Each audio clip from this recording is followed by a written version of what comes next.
साथियों, बहुपार्टी प्रणाली की जनतांत्रिक सच्चाई जानने के लिए आप भारत, इंग्लैंड, अमेरिका जैसे अन्य देशों के उदाहरण स्वरूप देखें, जो अपने यहाँ की बहुपार्टी प्रणाली को अपने राजनीतिक जनतंत्र के बतौर सबूत पेश करते हैं। इस संबंध में दो बातें जानने लायक है। एक प्रत्यक्ष व स्पष्ट, दूसरी की आड़ में छिपी हुई, परंतु वे ही असली है। जो प्रत्यक्ष है वह संसदीय चुनावों के जरिए शासन या सत्ता में एक पार्टी की जगह दूसरी पार्टी का आना। इसे दो बातों का सबूत बताया जाता है।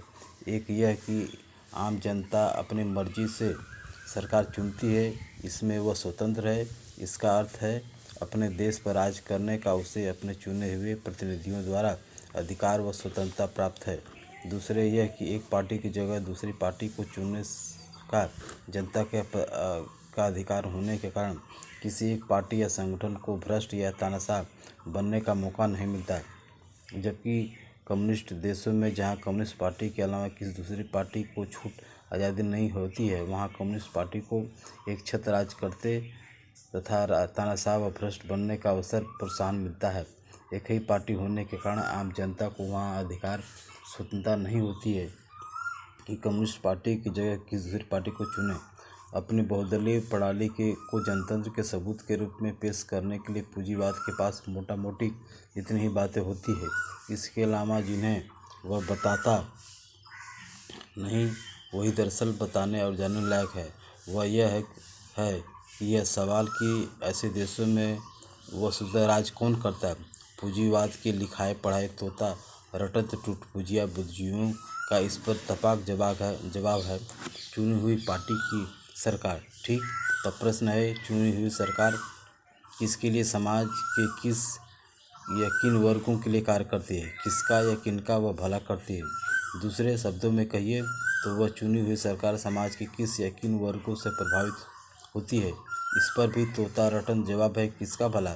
वह समूची जनता की भलाई के लिए, पूरे समाज के लिए, खासकर गरीब वर्गों के लिए काम करती है, सबका भला करती है। दूसरों को रटाए पढ़ाए इस बहुचर्चित प्रचार के बावजूद अंतर्राष्ट्रीय पूंजीवादी जगत का शासक वर्ग अपनी अंतर्यात्मा में बखूबी जानता है कि यह प्रचार महज मायाजाल, झूठ फरेब व छल कपट है। कारण समाज का राजकाज अगर सभी वर्गों अथवा गरीब जनसाधारण के हित में चला जाता तो समाज का एक छोटा सा हिस्सा धनी धनाढ़ और फिर धनाढ़तम न बनता रहता, और न ही उसी समाज का दूसरा हिस्सा आम मजदूर किसान वैसे का वैसा पड़ा रहता है। हर पूंजीवादी समाज की वर्गीय बनावट और उस बनावट अनुसार उसका यह सामाजिक चलन कि उसमें एक हिस्से का धनी धनाढ़ और दूसरे हिस्से का गरीब बेकार बनते रहना निरंतर चलता रहता है।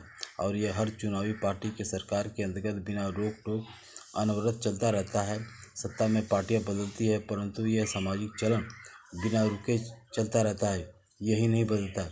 इसका मतलब यह हुआ कि बहुदलीय शासन प्रणाली के अंतर्गत शासन या राज सत्ता में एक पार्टी या संगठन की जगह दूसरी पार्टी या संगठन की अदला बदली तो होती रहती है। राज्य की बहुपार्टी प्रणाली चालू रहती है, परंतु राज्य की आर्थिक प्रणाली एक हिस्से का धनाढ़ और दूसरे हिस्से का गरीब क्यों बना रहता है। यही प्रणाली, यही वर्गीय बनावट ज्यों की त्यों मौजूद रहती है, वह नहीं बदलती। इस कारण यह प्रश्न भी स्वभावतः खड़ा होगा कि अमीर गरीब की इस वर्गीय बनावट में कौन वर्ग, अमीर या गरीब, चुनी हुई पार्टी को अपने वर्गीय हित में प्रभावित व नियंत्रण करते हैं। इसका बिना बहस में पड़े ही स्पष्ट जवाब है, गरीब नहीं अमीर वर्ग प्रभावित करते हैं।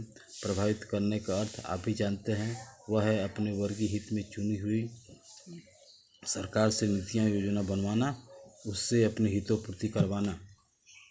कुल बात का मतलब यह हुआ कि सरकार चुने हुए जनतांत्रिक अधिकार और स्वतंत्रता पाई हुई जनता द्वारा जो सरकार चुनी जाती है, वह गरीबों का भला करने के बजाय अमीरों का भला करके समाज में बराबरी का व्यवहार करती है, जनतंत्र विरोधी व्यवहार करती है।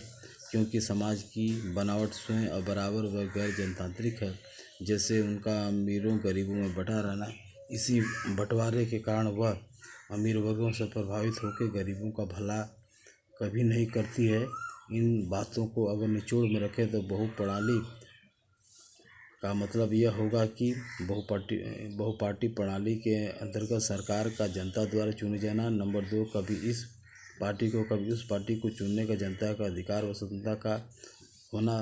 परंतु नंबर 3, हर पार्टी का हर बार उसे चुनने वाली जनता से प्रभावित न होकर धनाढ्यों द्वारा प्रभावित होना और उन्हीं की हितोपूर्ति करना। ये तीनों गुण बहुपार्टी प्रणाली में शामिल है। इसका मतलब यह हुआ कि बहुपार्टी प्रणाली के अंतर्गत आप सामाजिक काज में राजनीतिक संगठन तो बदल सकते हैं, परंतु समाज का आर्थिक गठन नहीं बदल सकते। राज्य से जो आर्थिक संगठन या वर्ग यानी धनाढ्य वर्ग की चुनी हुई सरकार की मदद से अपनी हितोपूर्ति करते हैं, उन वर्गों को आप नहीं बदल सकते।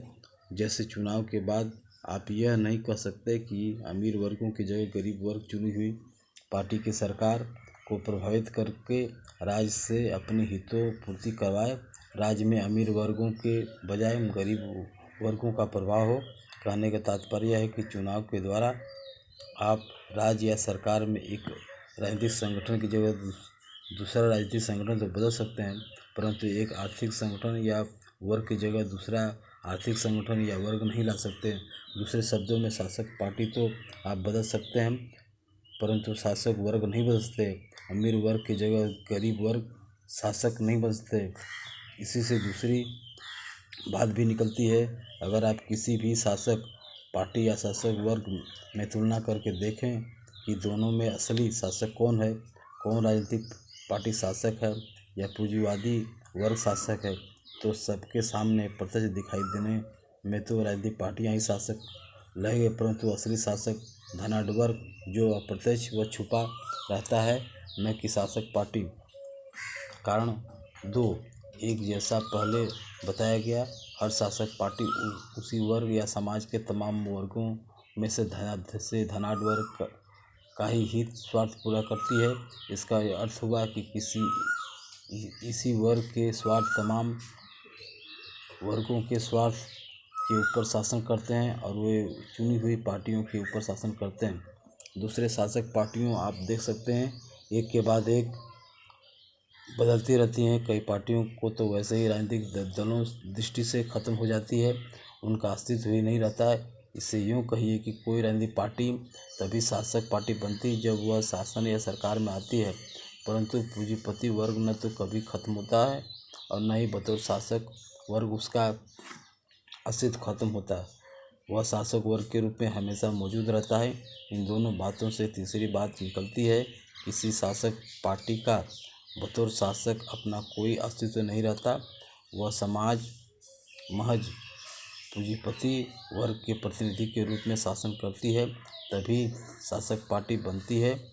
इसका एक अन्य सबूत भी आप देख सकते हैं, जिन देशों में चुनी हुई पार्टी की सरकार की प्रणाली स्वभावतः बहुपार्टी प्रणाली समेत अपना बोरिया बिस्तर सैनिक तानाशाह के द्वारा गोल करवा लेती है, नंगी तानाशाही आ जाती है, उन देशों में राजनीतिक पार्टियों का अस्तित्व खत्म हो जाता है, परंतु पूंजीपति वर्ग का अस्तित्व ज्यों का त्यों मौजूद रहता है, वह शासक वर्ग बना रहता है। शासक वर्ग बने रहने का अर्थ है अन्य तमाम वर्गों की तुलना में उसके हित स्वार्थों की सर्वाधिक पूर्ति होता है, अर्थात दूसरे वर्गों के हितों स्वार्थ का हनन होता है। सैनिक तानाशाही के अंतर्गत भी शासक वर्ग की हितोपूर्ति लगभग वैसे ही चलती रहती है जैसे कि चुनी हुई सरकार के अंतर्गत होती है। कुल बातों को निचोड़ में फिर दोहरा दें, प्रत्यक्ष रूप से सामने दिखने वाली शासक पार्टी असली शासक नहीं होती, असली शासक पूंजीपति वर्ग होता है। नंबर 2, बहुपार्टी प्रणाली के अंतर्गत शासन में शासक पार्टी तो आप बदल सकते हैं, परंतु शासक वर्ग नहीं बदल सकते। अमीर की जगह गरीब वर्गों को शासक नहीं बना सकते। यही इस बात की कसौटी है कि राज्य कौन वर्ग करता है। अब अगर आप बहुपार्टी प्रणाली के बहुचर्चित प्रचार की दृष्टि से उपरोक्त बातों को सोचें तो इसका मतलब होगा कि बहुपार्टी प्रणाली भ्रामक धोखे की टट्टी है।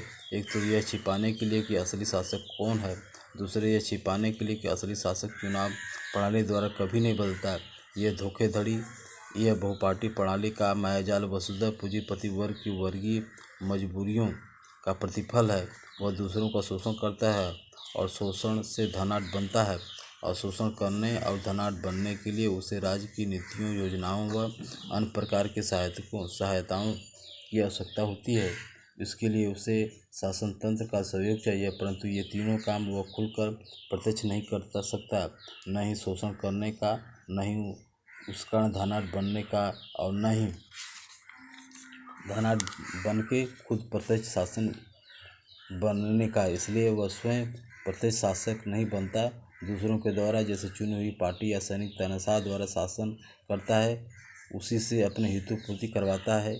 इसे ही बहुपार्टी प्रणाली जैसे धोखे की टट्टी में छिपाता है, ताकि बहुपार्टी प्रणाली के अंतर्गत सरकारें बदलने से जनता यह समझती रहे कि वह समाज के शासकों को बदल रही है।